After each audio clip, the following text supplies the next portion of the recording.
Today, I want to take you on a journey back through the history of England and later Britain to explore how kings and queens gradually lost their power to Parliament. When we think of the United Kingdom today, the first image that usually comes to mind is the monarch. Whether it is a king or a queen, the crown has always been a symbol of authority. Yet despite that glittering crown, the monarch has long since lost their ability to govern directly. Today, the position is almost entirely ceremonial, with Parliament holding the real authority. The question is, how did this shift happen, and why did monarchs allow such a loss of control? To answer that, we have to trace centuries of struggle between the crown and those who demanded a share of power. The roots of this story lie not in a united Britain, but in medieval England. During the early 13th century, England was its own realm, locked in constant tension between its kings and its barons. The crown claimed divine right and supreme authority, but the nobility demanded checks on that authority. It was under King John that matters came to a head. John is often remembered for losing territories in France and for his desperate attempts to raise money. His heavy taxation angered the barons so much that in 1215 they forced him to accept the Magna Carta. This charter was groundbreaking because it declared that the king could not levy new taxes without the approval of his council. It also promised that even the monarch was not above the law. In practical terms, it created the foundation of what would later become Parliament. John was never content with these limits, and he tried to fight back against the barons. However, his death the following year left a child king on the throne. Henry III was only 9 years old when he became king, and he had little ability to resist the barons. This meant the provisions of the Magna Carta stayed in effect, and for the first time the king had to consult a council of nobles before raising significant funds. By the year 1236, this council was referred to as Parliament, when Henry sought money for his wedding. Though at this stage Parliament was not independent, it was still a body summoned by the king and populated by feudal lords and bishops. Even so, the seeds of change had been planted. Henry III made another significant move in 1254, when he began inviting not just lords but also representatives of towns and counties. These were knights and wealthy merchants whose fortunes sometimes exceeded those of the barons. The inclusion of these so-called commoners angered the nobility, who felt their influence was being diluted. Rebellion soon followed, and the barons compelled Henry to sign the Provisions of Oxford. These reforms established that the king's advisors would be chosen by the barons, and that Parliament would meet regularly 3 times a year, regardless of the monarch's wishes. This development was critical because it meant Parliament was no longer a body that gathered only at royal command. As the 14th century unfolded, the kings of England were embroiled in conflicts abroad, most notably the 100 Years' War with France.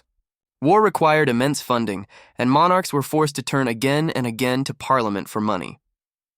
The barons usually sought only to preserve their privileges, but the commoners who now sat in Parliament began to demand genuine reforms.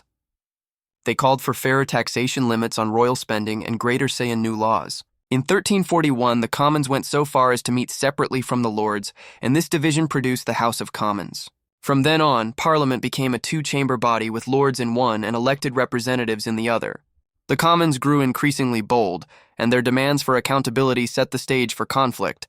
Richard II provided an early example of the risks monarchs faced when they tried to reign in Parliament.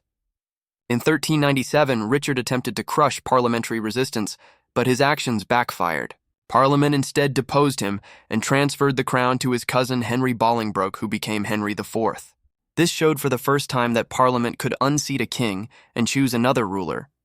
For the next 2 centuries, English monarchs mostly respected Parliament, though they still tried from time to time to test its boundaries. The real explosion came in the 17th century under Charles I. Charles believed deeply in his divine right to rule. He attempted to impose taxes without parliamentary approval, and he also tried to rule without calling Parliament for long periods. His actions provoked rebellion and eventually civil war between royalist forces and supporters of Parliament. The war ended with defeat for the king. In a dramatic moment, Charles was put on trial for treason. He argued that he could not be a traitor to himself because he was the sovereign. Parliament countered by separating the king from the country, declaring that Charles had betrayed the nation of England. This reasoning allowed them to convict and execute him in 1649. For the first time in English history, a reigning monarch was executed by legal process. Although the monarchy was restored some years later, the balance of power had shifted forever. Yet the struggle did not end there. In the late 17th century, James II attempted once again to claim absolute royal authority. Parliament would not allow it. This time, rather than fighting a civil war, Parliament invited James's daughter Mary and her husband William of Orange to invade. The so-called Glorious Revolution of 1688 succeeded with barely a shot fired. James fled and Parliament declared the throne vacant. William and Mary were offered the crown, but only after, agreeing to the Bill of Rights of 1689. This document firmly limited royal powers, confirmed that the monarch could not suspend laws without Parliament, and gave Parliament control over taxation and the raising of armies. With this act, parliamentary supremacy was firmly established. In the following century, another transformation occurred. England and Scotland united their parliaments in 1707, creating the Parliament of Great Britain. A century later, Ireland too was joined to form the United Kingdom. In this larger state, Parliament stood supreme, while the monarch remained the symbolic head of the realm. The age of absolute monarchy was finished in Britain, though monarchs continued to play ceremonial and cultural roles. Today, the crown persists as a living tradition, but political power lies entirely in Parliament.